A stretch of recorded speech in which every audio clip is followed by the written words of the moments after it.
दो तीन चीजें जो अपने एक्सपीरियंस से मैं बता रहा हूं, क्या होता है कि जो है तो हमने जो देखा है बच्चे गलती करते हैं वो मैं आपको बताता हूं और उस हम यही करते हैं।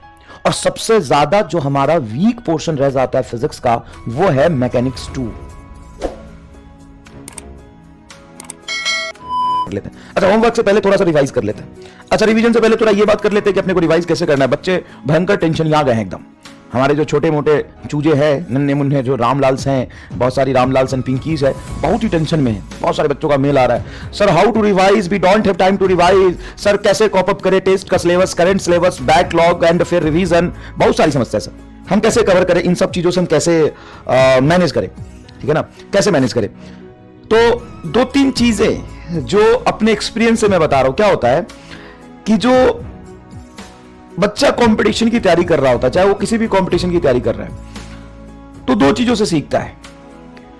खुद गलती करता है और समय बीत जाने के बाद उसको रियलाइज होता है कि अरे यार ये तो अपने से गलती हो गई, या फिर वो किसी एक्सपीरियंस्ड आदमी की बात सुन लेता है और जो वो कहता है वो उसको समझता है, उसकी गलती से सीखता है ना, किसी और की गलती से सीखता है। तो हमने जो देखा है बच्चे गलती करते हैं वो मैं आपको बताता हूं और उस गलती से आप सीखिए और रिवीजन करने के सही कंसेप्ट को समझिए।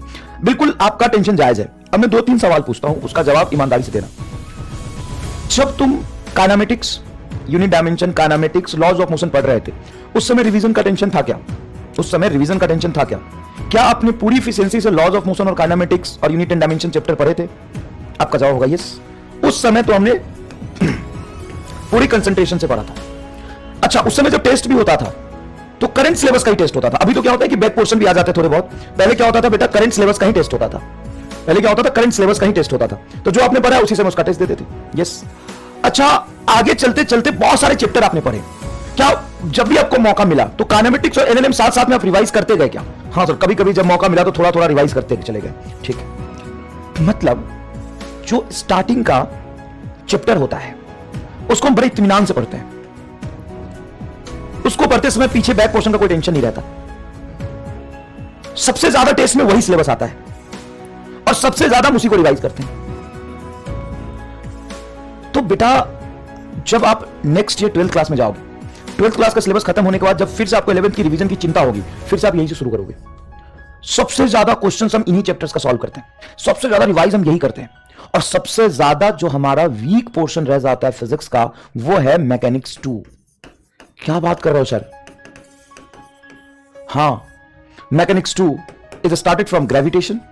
ग्रेविटेशन तो बच्चा बिल्कुल आराम से कर भी लेता है। Solid, fluid, thermal heat, SHM, wave. ये बेचारा बच्चों से कहता रहता है हमारी क्या गलती थी यार, एक तो तुम लास्ट में मुझे पढ़ते हो, एक तो लास्ट में मुझे पढ़ते हो, फिर सबसे ज्यादा सबसे कम सवाल मेरे में ही करते हो, सबसे कम समय मुझे ही देते हो, सबसे कम टेस्ट में मैं ही आता हूं, सबसे कम रिवीजन का मौका हमें ही मिलता है, और जो पहले आ गया उसको एकदम हाई वेटेज मिलते हो, और नीट में दोनों का वेटेज बराबर है। मेजॉरिटी बच्चा ये गलती करता है। तो जब आप 12th में जाते हैं और जब आपको रिवीजन की चिंता सताती है, तो 12th के एक दो चैप्टर खत्म होने के बाद जब भी आपको 11th की चिंता सताती है तो फिर से आप यहीं से शुरू करते हैं। बेचारा इसके साथ इतनी ज्यादती क्यों करते हो भाई? और जब ये क्लास में चल रहा होता है, मेरी बात सुनिएगा ध्यान से, जब ये क्लास में चल रहा होता है तो बच्चा इसको सीरियसली ना लेके इसको सीरियसली लेता है। Sir how to cope up with revision का, सर रिवीजन नहीं करेंगे तो हम भूल जाएंगे। बेटा इसको अगर ढंग से नहीं पढ़ोगे ना तो ये समझ नहीं पाओगे। Sir what do you mean? इसका मतलब कि हम रिवीजन ना करें? करिए करिए, लेकिन रिवीजन करते समय इतना ही रिवीजन करिए ताकि जब आप इन चैप्टर्स को पढ़ रहे हैं ना तो आपको शर्म महसूस ना करना पड़े। जब आप 12th क्लास में जाएंगे ना तो आपको यह फील ना हो कि यार इन सबको टाइम कम दिया, इस चक्कर में ये सारा सेक्शन वीक रह गया। 80% स्टूडेंट का जो सेक्शन कमजोर रहता है वो ये रहता है। भाई साहब इसको एकदम ही अजीब ट्रीटमेंट मिलता है। हाँ, हमने बहुत टाइम देके पढ़ा है, ग्रेविटेशन, सॉलिड, फ्लूइड, बहुत टाइम देके पढ़ा है। हीट को भी बहुत टाइम देके पढ़ेंगे, हीट को भी बहुत टाइम देके पढ़ेंगे। फिर अब कैसे आगे बढ़ना चाहिए, इस मोमेंट पे हमें क्या सही स्टेप फॉलो करना चाहिए। फॉलो ये करना चाहिए, जान लगा के इसको समझो। आसान नहीं है फ्लूइड आसान नहीं है, हीट आसान नहीं है, एसएचएम आसान नहीं है, वेव आसान नहीं है, ग्रेविटेशन आसान नहीं है। जान लगा के इसको समझो। जितना जान लगा के, जितनी इफिशिएंसी से आपने इसको पढ़ा था, उतनी इफिशिएंसी बना के रखो। कई बच्चे तो यहां तक पहुंचते पहुंचते हिम्मत हार जाते हैं, बैकलॉग नहीं खत्म हो जाते हैं, इसको पढ़ ही नहीं पाते। इसको पढ़ते तो आधा अधूरा पढ़ते हैं, पढ़ भी लेते तो सवाल इसके कम करते हैं। काय भाई, जब तुम लॉज ऑफ मोशन के 150-200 सवाल कर रहे हो, तो हीट के 50 सवाल क्यों कर रहे हो? हीट के 50 सवाल क्यों कर रहे हो? क्यों? फ्लूइड इतनी जल्दी क्यों है खत्म करने की? अब सुनो, मैं जो बताता हूं वो बात सुनो ध्यान से। 11th एंड 12th के बीच में गैप मिलेगा, उसमें आप इसको रिवाइज कर लेना, क्वेश्चन वाइज क्वेश्चन सॉल्व कर लेना, उसमें इसके क्वेश्चन सॉल्व कर लेना। अभी क्या करो कि यहां पे अपना 70-80% जान लगाओ। इसको अगर तुम स्ट्रांग कर लोगे ना, इसको स्ट्रांग कर लोगे ना बेटा, ये तुम्हारा स्ट्रांग है। तुम्हें लगता है कि तुम इसको भूल रहे हो, लेकिन एक बार देखोगे तो तुम याद आ जाएगा। और जब तुम 12th के बाद रिवीजन भी करोगे ना, तो फिर से इसी यहीं से शुरू करोगे और इसको फिर से समय दोगे, इसको फिर से समय नहीं दे पाओगे। ये वैसे चैप्टर्स हैं जिसको बच्चा हमेशा से कम समय देता है। तो सुनो ध्यान से, इस सारे चैप्टर्स के फॉर्मूले और बेसिक थ्योरी, बेसिक क्वेश्चन करो। जरूरी नहीं है कि उसके हर सवाल को किया जाए, एकदम डेप्थ में जाया जाए, और साथ में यहां पे अपनी फुल कंसंट्रेशन से ये सारे चैप्टर कवर करो बेटा।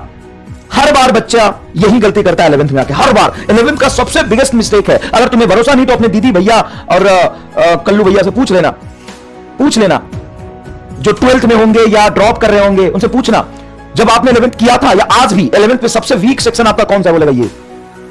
ये फ्लूइड, हीट, वेव, एसएचएम तो बहुत आसान है, एसएचएम इन सब में सबसे आसान है।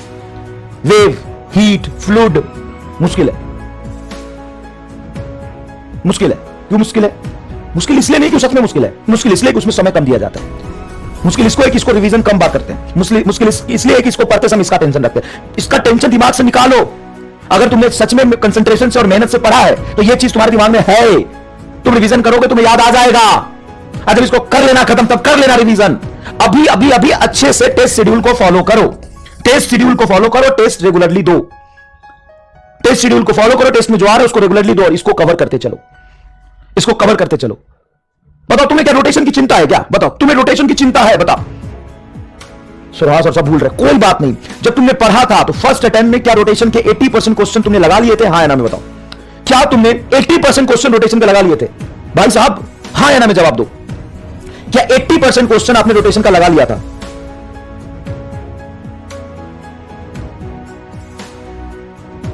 हाँ या ना में जवाब दो।